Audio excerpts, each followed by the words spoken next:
Hallelujah, praise the Lord.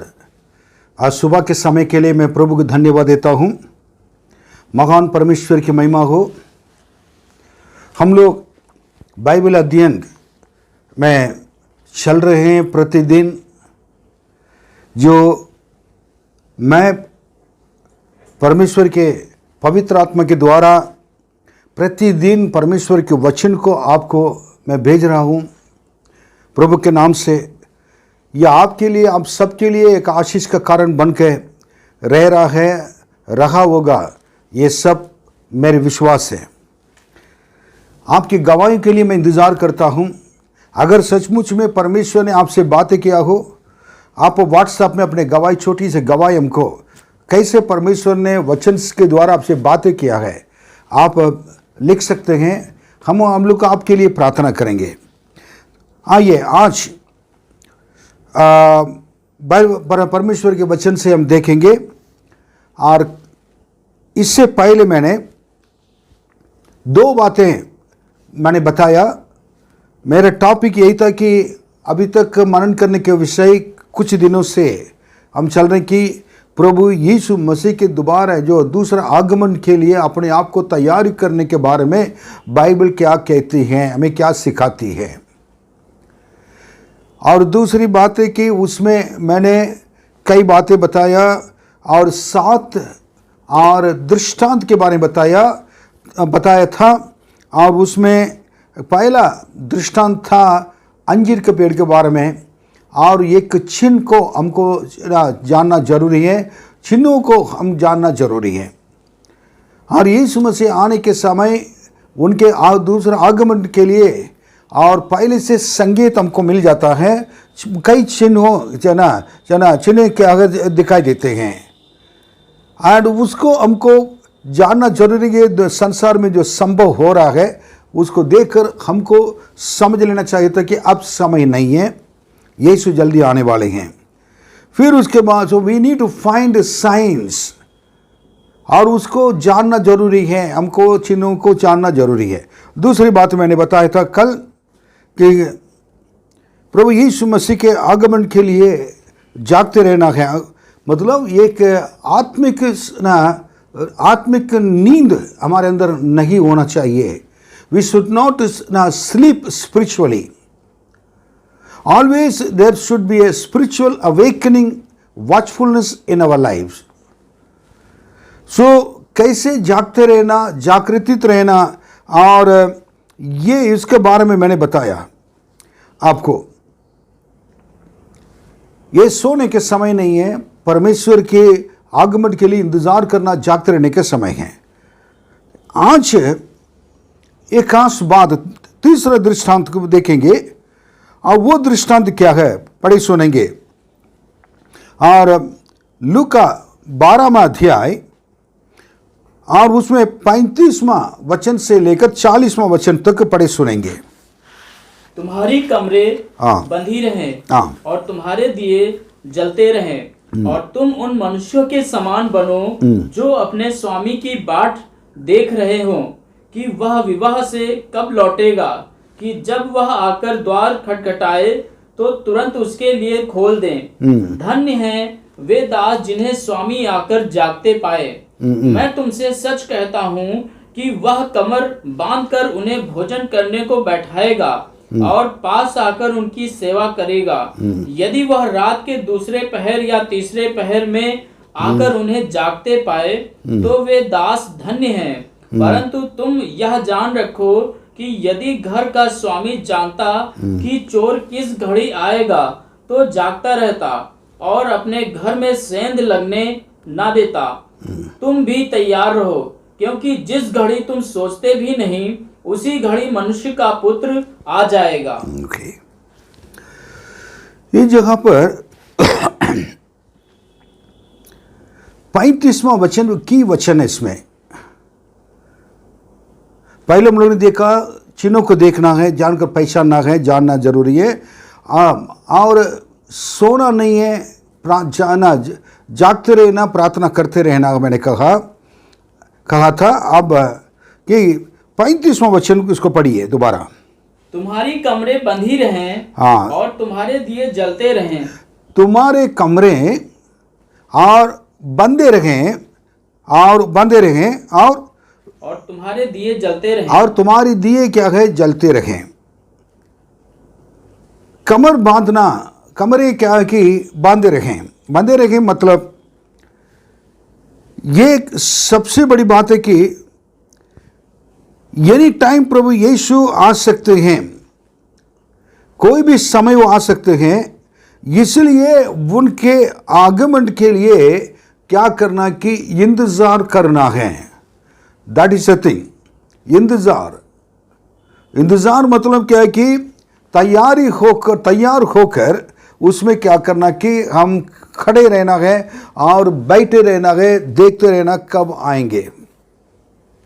उसके 35वां वचन में, अगर आप प्रभु यीशु मसीह के आगमन के लिए, अगर आपको दोबारा आगमन से भाग लेना हो, अगर यीशु मसीह जब आएंगे, अगर उनसे मिलना हो, उनके साथ चलना हो, आपके 2 चीज़ें करना जरूरी है। पहली बात तो कही है कि आप अपने कमर बांधकर और क्या करने का तैयार रहना जरूरी है। ये कमर बांध कर तैयार मतलब क्या है कि अगर एक व्यक्ति से मिलने के लिए और आप तैयार हैं, आप साधारण तरीके से क्या नहीं कि तैयार नहीं हो सकते हैं। हमारे घर पे जब कोई भी लोग, मेहमान लोग आते और हमको उनको रिसीव करने के घर के लोग ड्रेस करके नहीं बैठते हैं, लेकिन कोई अगर लोग आ रहे हैं, खास लोग आ रहे हैं, घर के लोग, साधारण लोग आएंगे तो उन्होंने क्या है कि साधारण ड्रेस में उनको क्या करेंगे, देखेंगे और स्वागत करेंगे। और लेकिन ये खास व्यक्ति आ रहे हैं, मतलब हमारे घर पे हमारा राज्य का मुख्यमंत्री आ रहे हैं, हमारे देश का प्रधानमंत्री आ रहे हैं, बड़े ऑफिसर, मुख्य सचिव आ रहे हैं, और कोई लोग अब बड़े लोग हैं जो ना विदेश के मंत्री भी आ रहे हैं। अगर के आप क्या कर लुंगी बांध के और क्या नाइट ड्रेस पहन के क्या बैठे रहेंगे? नहीं है। लेकिन वो मनुष्य हैं, वो आएंगे तो क्या, अगर तुरंत जाकर, उससे पहले जाकर अपने ड्रेस करके, अपने घर को क्लीन करके, सब जगह पर ये क्या होना चाहिए, ये ऐसे होना चाहिए, जगह पर ये होना चाहिए, जगह वो होना चाहिए, गेट को सब कुछ। कोई भी मंदिर कहीं भी कोई एरिया में जाते तो लोग पहले से जाकर 4-5 दिन, 1 हफ्ते से उसको तैयार करते हैं। साल भर वो बिल्कुल खरा पड़ा रहेगा होगा, लेकिन उस 1 हफ्ते के अंदर मुख्यमंत्री आ रहे हैं, मंदिर देकर क्या है, और इन लोग को रिजेक्ट ना कर दें, नौकरी से निकाल ना दें, और उनको ना बिल्कुल उनको नाराज ना हो जाएं, उनके गुस्सा ना करें। इसलिए वो क्या करते हैं कि उनको आने से पहले इतनी तैयारियां उसी एरिया में, और उसके बाद उसमें सबसे बड़ी बात है कि वो जो तैयारी करता है, तैयार करता है, उसको अब देखेंगे तो वो रात दिन नहीं सोएगा, क्योंकि उसका नौकरी के चक्कर, उसके जीवन के क्या कहना ये है प्रॉब्लम। कोई भी क्या है कि कुछ भी गलत देखा जाए तो निकाला जाएगा। उस एरिया में भी लोग क्या करेंगे, वे बहुत इंतज़ार करेंगे कब आएंगे। कल हो गया है, और हो गया है, परसों हो गया है, कल हो गया है, आज आएंगे कहकर सारे लोग ड्रेस पहनकर तैयार होकर, अलग अच्छे पार्टी के लोग बहुत पार्टी के ड्रेस पहनकर खड़ा रहेंगे। लेकिन अगर इस संसार के व्यक्ति के लिए ना, और ऊंचे पद वाले के लिए, उनको रिसीव करने के लिए, अगर उनसे मुलाकात करने के लिए इतने बड़े कर पाए, इतने बड़ी तैयारी के साथ आप इंतजार कर सकते हैं, तो संसार के लोग, हमारा जो परमेश्वर प्रभु यीशु है, राजाओं का राजा, प्रभु का प्रभु, महान परमेश्वर, जिन्होंने हमारे अपने स्वर्ग छोड़ कर आकर आपके पापों के लिए, हमारे पापों के लिए संसार में अपने प्राण दिया है, वो जब उन्होंने कहा कि मैं वापस में दोबारा आऊँगा कलीसिया को लेने के लिए, विश्वासियों को लेकर वापस मैं स्वर्ग राज्य में ले जाने के लिए आऊँगा, जो उन्होंने कहा, उनके आने के लिए कितने ना बड़ा इंतज़ार के साथ हम बैठना पड़ता है, बैठना चाहिए, खड़े रहना चाहिए। कैसे तैयारी होना चाहिए बाइबल भी बताती है, पढ़िए। और इफिसी किताब 6:11, परमेश्वर के सारे हथियार बांध लो। एक मिनट, हमारे पास हथियार हैं और हमारे दोस्त के पास हथियार हैं, सबके पास हथियार होता है। वो हथियार के बारे में लिखा है परमेश्वर के पास हथियार हैं। परमेश्वर के हथियार एक अलग है, सारे हथियार बांध लो। वो हथियार क्या क्या है? हाँ ठीक, उसको आगे पढ़िए कि तुम शैतान की युक्तियों के सामने खड़े रह सको। ये परमेश्वर के सारे हथियार को बांधने के बाना अपने कमर में बांधने की वजह से और हमारे जीवन में बांधने की वजह से हम शैतान की युक्तियों के सामने खड़े रह सके।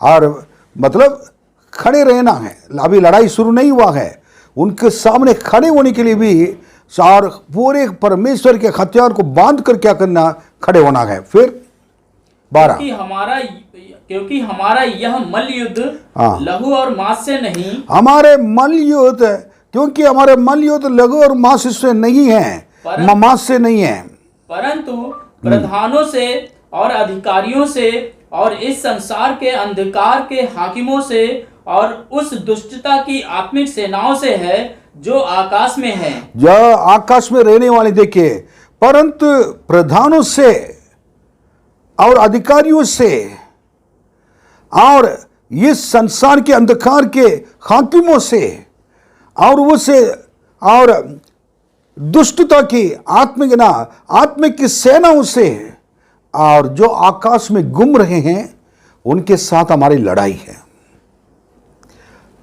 प्रधानों, अधिकारियों, संसार के अंधकार के हाकिमों और दुष्टता की आत्मिक सेनाओं और जो आकाश में हैं उनसे लड़ाई होगी, उसमें युद्ध है।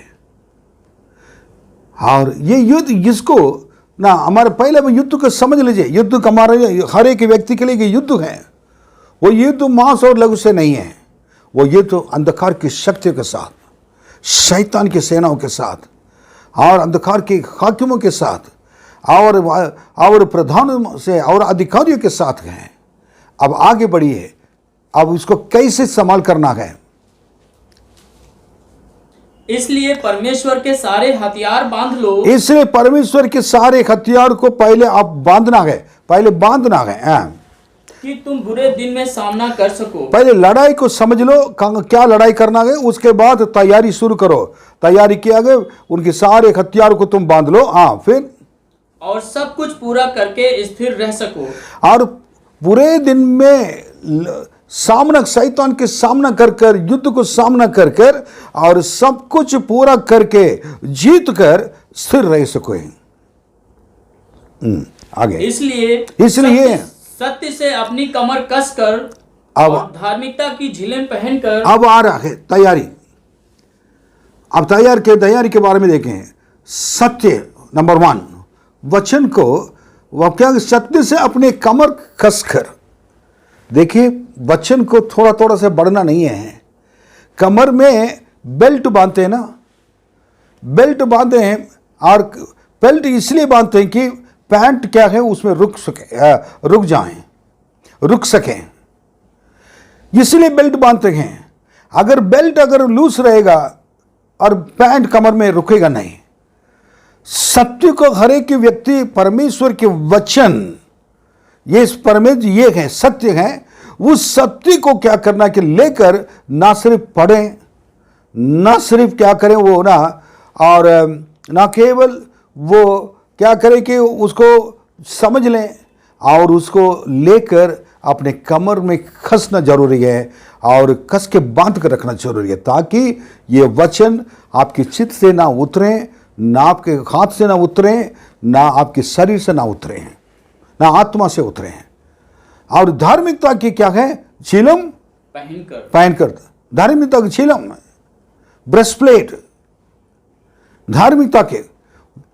और आप देखिए, धार्मिकता की झिलम मतलब ये अपने आप को प्रोटेक्ट करता है। अगर कोई व्यक्ति धार्मिक है, धार्मिक जन विश्वास से जिएगा, धार्मिक जन बचाए जाएगा, धार्मिक जन की प्रार्थना परमेश्वर सुनते हैं, धार्मिक जन को परमेश्वर अपने अनुग्रह के ढाल से घेर लेता है। This very very important. उसको क्या करना, पहनना है। आपके जीवन पूरा एक धार्मिक जीवन, आत्मिक जीवन के साथ, पवित्र जीवन के साथ रहना चाहिए। ऐसा नहीं है कि आप आकर के आगे बाइबल पढ़ रहे, प्रार्थना कर रहे, चर्च जा रहे, लेकिन धार्मिकता की जीवन मतलब क्या है, पूरा कंप्लीट प्रेस प्लेट। कोई भी ऐसे पहन कर अब चलेंगे, कुछ भी अगर कोई भी क्या करेगा और तीर भी मारेगा, आपके ऊपर लगेगा नहीं। धार्मिकता की इतना क्या कि शक्ति है।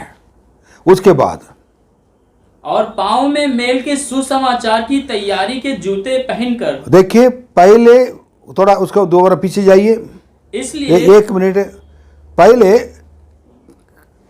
कसना, दूसरा पहनना, तीसरा क्या है कि और पाँव में मेल के सुसमाचार की तैयारी के जूते पहनकर। और जूते पहनना है। और इस जगह पर सुसमाचार की तैयारी के जूते इसलिए कि, और इसको अगर जूता अगर बांधता है वो बहुत तेज से चल सकता है और दौड़ सकता है, उसके लिए चलने में आसान रहेगा।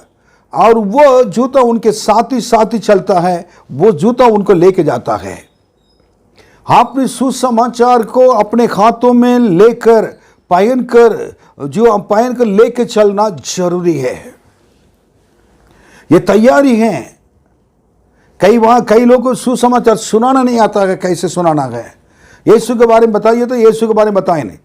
कई लोग जीवन भर अविश्वासी हैं, अपने आप को अच्छे विश्वासी हैं, लेकिन किसी को भी यीशु के बारे में 5 मिनट कैसे बताना मालूम नहीं है। पास्टर तो कई बार सिखा चुके हैं। ओके, उसके बाद 16वां वचन पढ़िए। और इन सब के साथ विश्वास की ढाल लेकर स्थिर रहो, और कमर कसकर, और धार्मिकता की झिलम पहनकर, और सुसमाचार के जूते को भी पहनकर, उसके बाद विश्वास की ढाल लेकर क्या करना है, स्थिर रहो, जिससे तुम उस दुष्ट के सब जलते हुए तीरों को बुझा सको। और वो जो दुष्ट अगर आपके पास ढाल रहेगा तो जितने भी अगर दुष्ट क्या तीर मारेगा, ढाल से उसको क्या करेंगे, गिरा सकते हैं, उसको बुझा पाएंगे। कितना यह है कि विश्वास एक बड़ी बात है। विश्वास के द्वारा बड़े बड़े आश्चर्य कर्म को हम कर सकते हैं। विश्वास के ढाल आपके हाथों में होना चाहिए। उसको पहनने के लिए नहीं कहा है, हाथों में रखना है, उसको लेकर स्थिर रहना है। विश्वास में स्थिर रहो, विश्वास के ढाल को लेकर स्थिर रहो। उसके बाद देखिए, पढ़िए। और उद्धार का टोप और आत्मा की तलवार जो परमेश्वर का वचन है ले लो। फिर आपने तो क्या है कि कमर को तो कपड़े को बचाने के लिए कमर तो बांध लिया है, सत्य के द्वारा अपने आप को बहुत सावधान रख दिया। उसके बाद धार्मिकता की झिलम में आपने क्या कर दिया, पहन लिया है, ताकि आपके पूरा शरीर को क्या कर सकें, आपने बांध कर रख सकते हैं और उसके साथ आप चल सकें। फिर उसके बाद और नंगे पैर से नहीं चलना है, सुसमाचार के जूते को पहन के चलो। और उसमें क्या सुसमाचार आपको मिल गया है, उसको पहन के लेके जा रहे हैं। और उसके बाद 16 में आपको विश्वास की ढाल को लेकर क्या है, आप आगे आपके हाथों में हाथ का नाम, ये तो शरीर है, पाँव से अभी भर गया और शरीर भर गया, आपने कमर को कस लिया। और उसके बाद क्या है कि आपने विश्वास के ढाल लेकर आपको चलना है। फिर उसके बाद आप उसके 17 में देखेंगे, आप बचा हुआ है आपका क्या करना कि सिर, उस सिर पे क्या पहनना है, उद्धार का टोप। प्रभु लोग को उद्धार कर कर करुणा और दया के मुकुट बांध कर रखा हुआ है। वो टोप हमारे आपके लिए बहुत जरूरी है। और आत्मा की उसके बाद उद्धार के टोप पहनकर अब ये भी कवर हो गया है। उसके बाद आत्मा की तलवार जो परमेश्वर के वचन हैं, अब सत्य को सच्चाई कहें, यह परमेश्वर के वचन आत्मा 2-धारी तलवार है। इब्रानी 4:12 में लिखा हुआ है 2-धारी तलवार, इसको ले लो। उसके बाद पढ़िए 18वां वचन। हर समय और हर प्रकार से आत्मा में प्रार्थना और विनती करते रहो। हाँ। और इसीलिए जागते रहो कि सब पवित्र लोगों के लिए लगातार विनती किया करो। इसलिए आपको क्या करना कि आपको जागते रहना चाहिए और उसके बाद प्रार्थना करते रहना चाहिए। आत्मा में प्रार्थना और विनती करते रहो, आप जागते रहो और कि सब पवित्र लोगों के लिए लगातार, पवित्र लोगों के लिए लगातार क्या करे, विनती क्या करो। मैं एक बात आपको बताना चाहता हूं, इट्स वेरी वेरी इंपॉर्टेंट। ये पहनने के बाद आप पूरी तरह आपका क्या है, सुरक्षित हो गए हैं। अब जब यीशु वापस आएंगे आपको देखेंगे कि पूरी तैयारी के साथ आप गए। ये जो नहीं पहना है, शैतान से वो लड़ नहीं सकता है, ये संसार की पापों से लड़ नहीं सकता है, अंधकार की शक्तियों के साथ लड़ नहीं सकता है। अगर इस तैयारी जिसके अंदर नहीं है, कैसे प्रभु यीशु जब आएंगे, हाँ, यीशु के आगमन के लिए, दूसरे आगमन के लिए कैसे तैयार हो सकता है। आपकी तैयारी के बारे में पता चल रहा है। आपके पास सत्य कहां है, सत्य को जानो, सत्य तुम्हें आजाद करेगा। यूहन्ना 8:32 में लिखा हुआ है। उसके बाद नीचे कई वचन से लिखा हुआ, सत्य का कमर बांधो और उसके बाद धार्मिकता की झिलम पहन लो, उद्धार के वस्त्र है और महिमा के वस्त्र है। हर वस्त्र आपको परमेश्वर ने दिया है। आत्मा की तलवार हाथों में, सुसमाचार वचन कर, सुसमाचार जूते, और आप अपने चल कर क्या लोगों को सुसमाचार बता, यू आर एन एवेंजलिस्ट। और उसके बाद परमेश्वर के वचन और परमेश्वर हर चीज को प्रार्थना के साथ क्या करना है, आपको चला उद्धार के टोप के लेकर चलना है। हर चीज ऐसे तैयारी आपके अंदर है। इस एफिसियों 6वां अध्याय 11वां वचन से लेकर 18वां वचन तक आपको पढ़कर देखना जरूरी है। इसको हल्का ना समझे। अगर आप ये सारे हथियार पहनकर, परमेश्वर के सारे हथियार पहन लो, जो नहीं पहना है स्वर्ग राज्य के लिए वारिस नहीं बन सकता है। जो नहीं पहनकर तैयार के साथ नहीं रहता है, प्रभु यीशु के आगमन में कभी भाग नहीं ले पाएगा। मेरे प्रियो, सत्य है एक तो ये है। अब क्या है कि आपके कमर को हमेशा बंधे रहना चाहिए। और एक बात लिखी हुई है, देखिए, पढ़िए। हाँ, उसमें लूका 15:12-35, लूका 12:35 में, हाँ, तुम्हारी कमरे बंधी रहें, तुम्हारे की कमरे क्या है कि बंधे रहें, और तुम्हारे दिए जलते रहें। तुम्हारे दिए भी क्या करें, जलते रहें। दैट इज अनदर इंपॉर्टेंट चीज। दिए क्या जलते रहे, our spiritual life should be enlightened, it should burn. हमारे आत्मिक जीवन चलता रहना चाहिए। मत्ती 6:22 पढ़िए, क्या लिखा है उस वचन पे देखेंगे। शरीर का दिया आंख है। हाँ, यदि तेरी आंख निर्मल हो तो तेरा सारा शरीर भी उजियाला होगा। अगर आपके क्या है कि बिल्कुल आपकी शरीर, आपके आंखें सही है शरीर में, और क्या कि बिल्कुल अगर आंखें बिल्कुल शुद्ध है और क्लीन है और निर्मल है, सारा शरीर भी उजाला हो जाएगा। और ये चीज़ क्या है कि आंखें हमारे शरीर का क्या है कि ये रोशनी है। शरीर के दिया तो पूरी शरीर के दिया तो आंख है। अगर आंख नहीं तो पूरी शरीर बेकार है।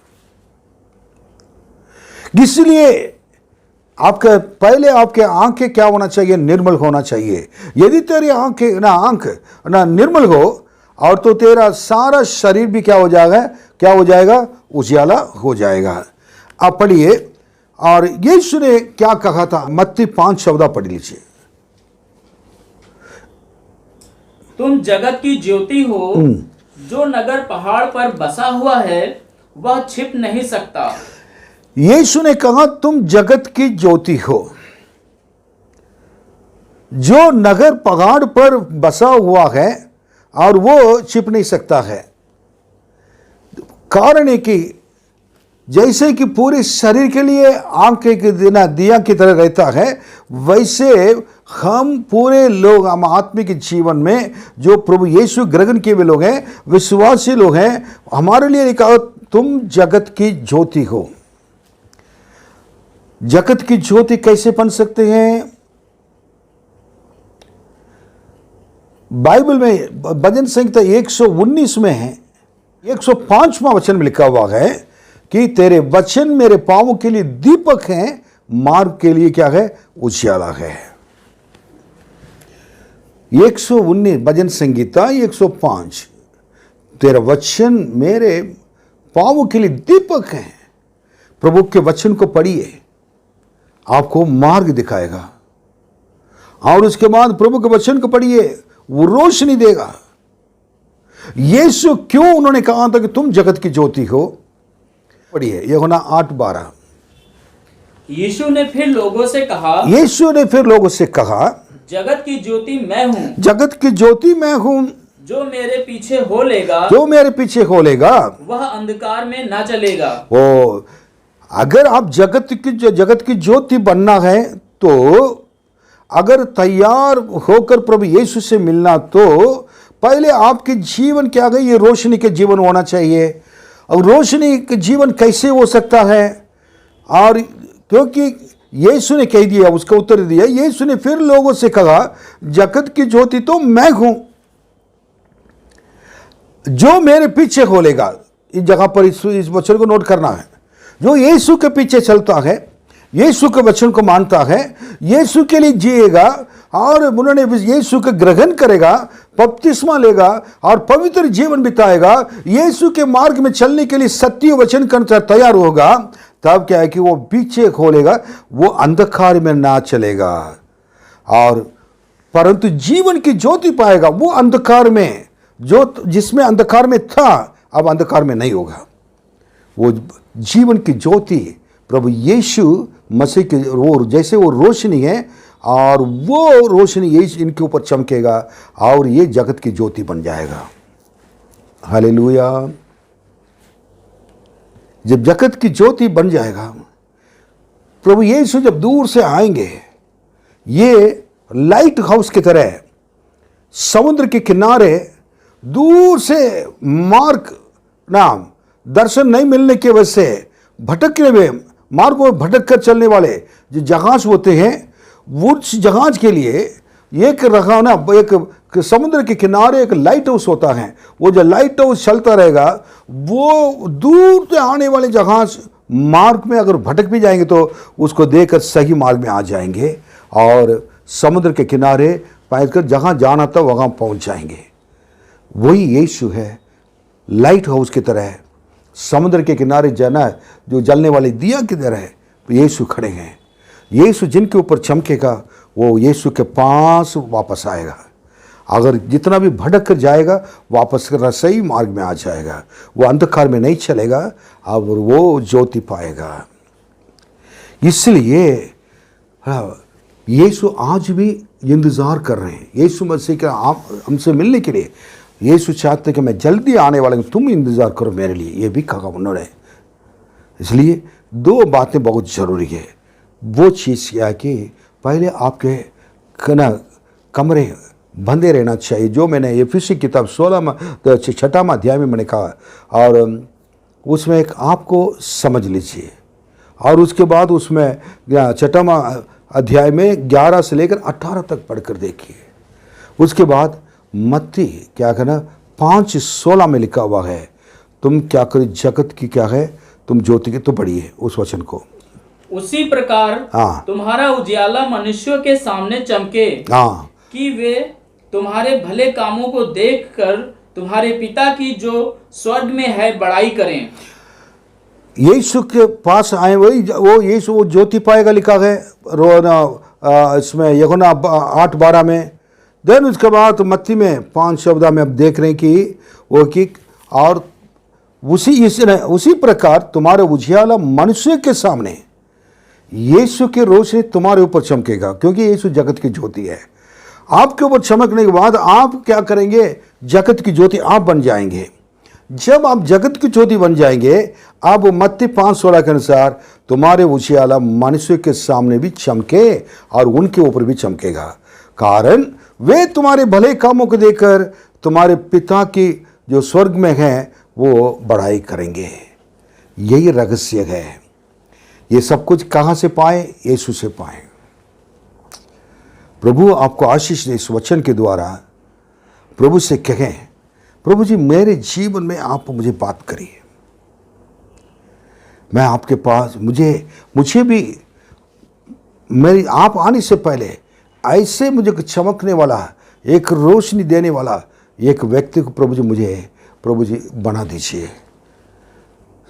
ताकि मेरे जीवन मेरे भले काम को देखकर लोग रोशनी पा सके, मेरे द्वारा उजियाला पा सके और वो लोग आपको पर महिमा कर सके, बढ़ाई कर सके।